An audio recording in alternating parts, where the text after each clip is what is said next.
Hi everyone. तो मुझे जो सबसे पहला जैसे इन्वेस्टमेंट एक्सपोजर मिला था that was in 2015 and this I got through Amazon stocks. और ये तब की बात है, मैं जब अमेजोन में जॉब कर रहा था तो as part of salary I got some Amazon stocks. तो तब से लेके अब तक, जैसे अब मुझे 10 साल से भी ज़्यादा हो गया and I have learned a lot of lessons in this investment world. तो इस वीडियो में आई विल शेयर कि मेरी 2026 में क्या इन्वेस्टमेंट स्ट्रैटेजी है और क्या इन्वेस्टमेंट थीसिस है in 2026 and as well as in coming years. तो मैं personally long term buy and hold strategy को फॉलो करता हूँ and I am heavily invested in US stock market. और इसका जो मेरा मेन रीज़न है वो ये है कि इस वक्त जो यूएस है ना वो एक सुपर साइकिल के थ्रू गुजर रहा है, ऐसा मेरा थीसिस है। और इसके दो रीज़न हैं। नंबर वन, एक तो जैसे जो एआई के कारण एक ट्रांसफॉर्मेटिव टेक्नोलॉजिकल शिफ्ट आ रहा है, this is reason number one. और जो दूसरा रीज़न है वो ये है कि अगर हम हिस्टोरिकल डेटा को स्टडी करें तो हम क्लियरली देख सकते हैं periods of long super cycles followed by stagnations. जैसे फॉर एग्जांपल अगर हम हिस्ट्री की टाइमलाइंस को स्टडी करें तो 1949 से लेके 1972 तक 23 इयर्स की एक काफ़ी बड़ी सुपर साइकिल आई थी and this was powered by industrial expansion and consumption growth. और उसके बाद 1972 से लेके 1982 तक 10 साल की एक काइंड ऑफ स्टैग्नेशन आई थी ड्यू टू हाई इन्फ्लेशन। और उसके बाद फिर 1982 से लेके 2000 18 साल तक एक सेकुलर बुल मार्केट थी powered by tech, personal computing and internet. तो अगर हम ये पूरा ट्रेंड देखें तो उसके बाद अभी ट्रेंड आगे कंटिन्यू होता है कि 2000 से लेके 2013 तक एक 13 साल की stagnation I due to dot com bubble crash and housing market crash. और 2013 से लेके अब तक, अब जैसे 12 साल ऑलरेडी हो चुके हैं इस सुपर साइकिल को। तो अभी जो करंट सुपर साइकिल है this is powered by technology and AI. तो अगर हम इसको अब स्टडी करें, जैसे कहा जाता है इन्वेस्टिंग वर्ल्ड में कि history never repeats but it always rhymes. तो अगर हम इसके हिसाब से देखें तो जो पहली सुपर साइकिल हमने जिसके बारे में बात की है वो 23 ईयर्स तक चली, अगली 18 साल, और अभी हम मोटा मोटा 12 ईयर्स तक पहुंच चुके हैं। तो इससे हम देख सकते हैं कि we are kind of in mid to late phase of this super cycle. अगर हम सिर्फ टाइम लाइन्स को देखें, अगर हम रिटर्न्स की बात करें तो पहली जो सुपर साइकिल जिसके बारे में हमने बात करी थी उसमें मोटा मोटा जो S&P 500 है वो 8 गुना हो गया था, तो 800% रिटर्न्स आ गए। और जो सेकंड सुपर साइकिल है उसमें S&P 500 12 टाइम्स हो गया था। तो अब अगर जो करंट सुपर साइकिल के हिसाब से हम देखें तो अभी जो S&P 500 है वो अराउंड 4.5 टाइम्स के अराउंड रिवॉल्व कर रहा है। तो अभी जैसे 6800 के आसपास है।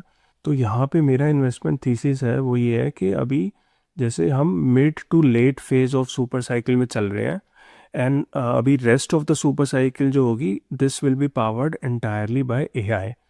तो अब मेरा जो एक एस्टीमेट है मोटा मोटा वो ये है कि हम जैसे मिड टू लेट फेज़ में है तो हम अराउंड 2030 तक तो बुल में रहेंगे ही रहेंगे, और हो सकता है 2035 तक भी पहुंच जाए। और अराउंड जैसे 7000 अभी है S&P 500, तो it will easily reach around 10,000 may be in 2030। ये एक मेरा रफ एस्टिमेट है, और हो सकता है आने वाले सालों में वो 13-14 हज़ार तक भी पहुंच जाए S&P 500। तो यही मेरा इन्वेस्टमेंट स्ट्रैटेजी है कि मैं 2030 तक तो इन्वेस्टेड रहूँगा and I will closely watch जो एआई की एडवांसमेंट्स हो रही हैं, क्या वो पूरी तरह ट्रांसफॉर्मेटिव टेक्नोलॉजी है कि नहीं है जैसे एनालिस्ट प्रेडिक्ट कर रहे हैं। और अगर इस टेक्नोलॉजी में बॉटलनेक्स आते रहे या फिर सीलिंग हिट करना स्टार्ट हो जाए तो I might change my investment thesis.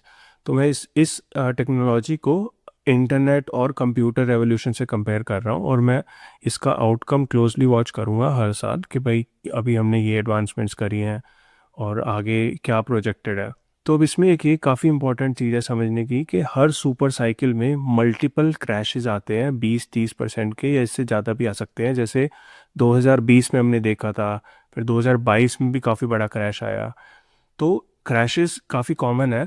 On top of this अब काफ़ी बार एक मीडियम साइज से क्रैशेस भी आते हैं 15-20% के, जैसे अभी हमने 2025 में देखा ड्यू टू टैरिफ्स। तो ये it is part of the game. ये volatility it is not going to go away. चाहे वो सुपर साइकिल है भी पड़ी तो भी ये वॉलेटिलिटी आएगी, और मोटा मोटा हर साल एक 5% का एक या दो ड्रॉप तो आते ही आते हैं। तो इस मार्केट वॉलेटिलिटी को हैंडल करने के लिए जो प्राइमरी स्किल है, जो मुझे ऐसा लगता है, वो है टेम्परामेंट। कि इमोशनली हम उसको कैसे हैंडल करते हैं, कि अगर मार्केट ड्रॉप आता है तो हम पैनिक सेल तो नहीं करते, या फिर हम इनफैक्ट बेस्ट स्ट्रैटेजी तो यही होते हैं, वो बेस्ट टाइम टू बाय होता है एज लॉन्ग एज तुम्हारी इन्वेस्टमेंट थीसिस इंटैक्ट है। And on the other hand, अगर कोई स्टॉक बहुत ज़्यादा ऊपर जा रहा है तो हम फोमो में आके उसमें इन्वेस्ट तो नहीं कर देते, अपनी पूरी रिसर्च करते हैं कि नहीं करते, क्योंकि बहुत बार ऐसे ही बबल्स बनते हैं और क्रैश होता है। तो मैं जो प्रोसेस फॉलो करता हूँ मार्केट वॉलेटिलिटी को हैंडल करने के लिए, वो है ऑटोमेटिक इन्वेस्टिंग, जिसको इंडिया में सिस्टमेटिक इन्वेस्टमेंट प्लान में बोलते हैं और यूएस में बोलते हैं ऑटोमेटिक इन्वेस्टिंग। तो ये मुझे ऐसा लगता है मेरे लिए क्यों ये वर्क करती है, वो इसलिए है क्योंकि मार्केट की जो नॉइज़ है ना, वो इस उससे मुझे डीकपल कर देती है। मुझे देखने की भी ज़रूरत नहीं है मार्केट में क्या चल रहा है, एज लॉन्ग एज मेरी लॉन्ग टर्म थीसिस इंटैक्ट है।